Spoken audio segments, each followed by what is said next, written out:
Good morning, dear students. This is Meenal Murhekar. Welcomes you all in the online tutorial of Shri Eknath Rao Khadse Talent School, Muktai Nagar.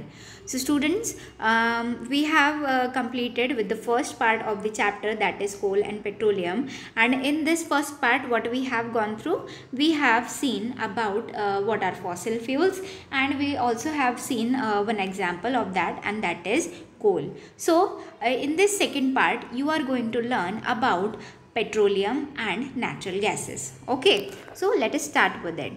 Coal and petroleum and petroleum.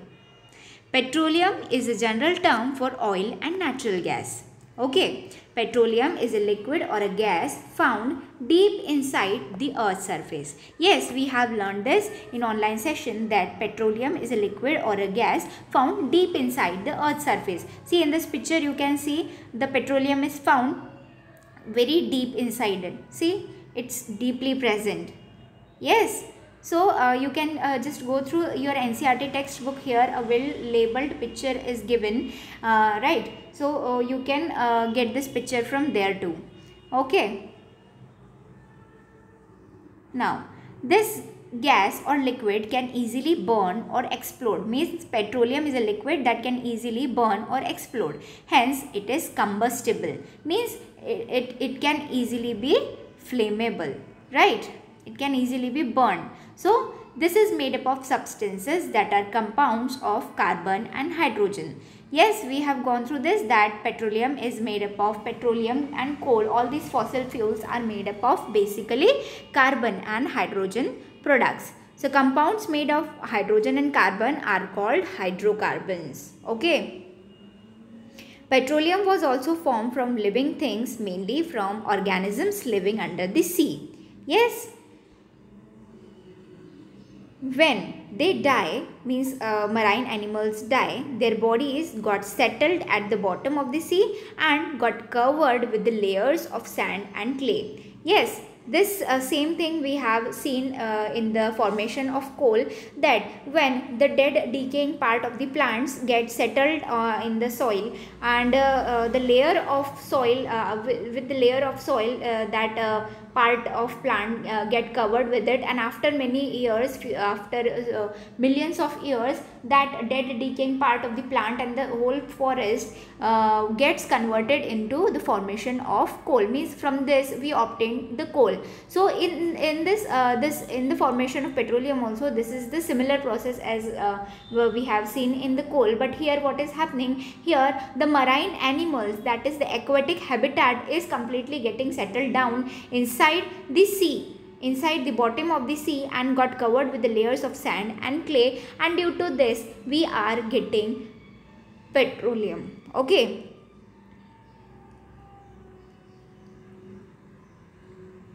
So, the high pressure and trapped energy made it convert into petroleum and natural gas. When petroleum is released from the earth as a liquid, it's referred to as crude oil. Yes, we have seen this, कि when petroleum is released from the earth, when directly we just kept out, means we just released the petroleum from the earth's surface, we call it as a crude oil. Why crude oil? Because petroleum, along with the petrol in the petroleum, they have many products like petroleum, wax, paraffin, all these things, oil. So all these things are also associated with the petrol. That's why we call them as a crude oil. Okay. So it has a dark color and a bad smell. As this is purified, we separate it into gas, petrol, diesel, oil, wax, etc. Right? So, separating petroleum like this is known as refining. We have gone through this thing, that separating the petrol from the petroleum products from the crude oil is known as refining. Yes. So, the setup where it is done is called refinery. The factories where refining is done is known as refinery. Refer to the table on page number 60 of your textbook to look at some of the components of petroleum and their uses. Right. Useful substances obtained from petroleum are called petrochemicals. And what are these? Petroleum has many usable uses and therefore is very valuable. See, due to this, it is also referred to as black gold. Why black gold? Because black for its color and gold for its value. Right. So, here in the previous slide, we have seen that petroleum has along with petrol, many products are there. So, what were they? Oils, waxes, paraffins, right, diesel. These are what? These are the side products along with petrol, which in these products are present along with petrol in the whole crude oil, in whole petroleum. Okay. So, natural gas, the second thing is natural gas. Natural gas can be stored under high pressure and then it is called CNG. Why we are calling this as CNG? Because here we are keeping natural gas in high pressure. Means when we are applying pressure, it is getting compressed. That's why we are calling it as compressed natural gas, CNG. Okay. So, CNG stands for compressed natural gas. You have seen this nowadays that CNG is used as a fuel in many automobile industries. CNG is using as a home gas also.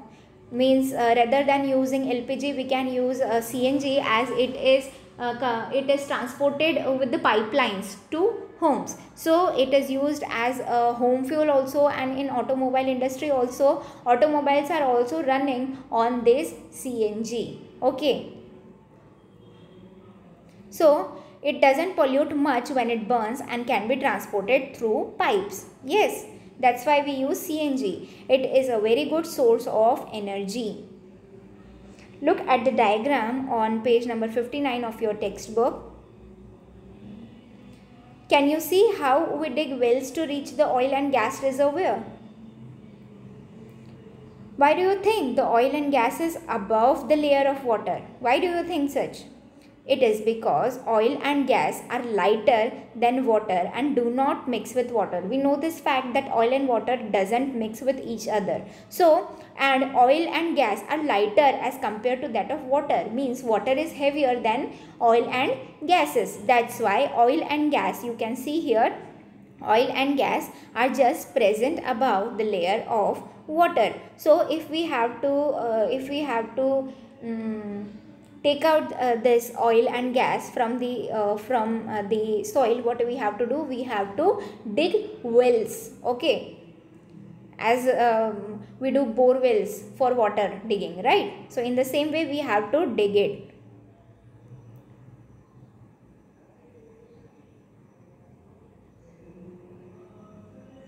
Now, have you heard of ONGC? What is ONGC? It stands for Oil and Natural Gas Corporation. Now, you can guess what they must be doing. By the name you can suggest. It is the government organization and the largest producer of crude oil and natural gas in India, ONGC. Okay, just remember this thing. So, what did we just learn in this part?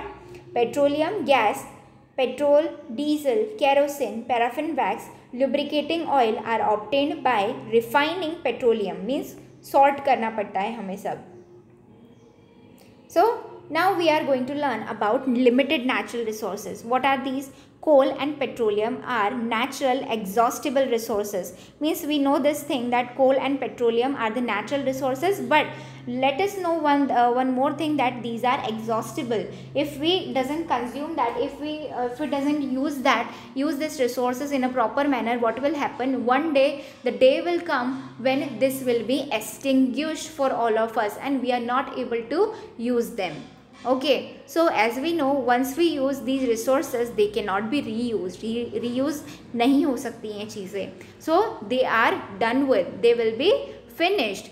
Use of these resources have a very negative impact on the other natural resources like wildlife, marine life, forests, water, air, etc. This is one of the major cause of the global warming or climate change that might make our existence on this earth very difficult. Okay, so we should be careful in our use of these resources. What did we just learn? That coal and petroleum resources are limited. We should use them judiciously. Okay, so this is all about our second part, that is petroleum. Hope you have understood everything. Just go through your textbook, read it and ask your doubts. Okay, bye bye, take care students.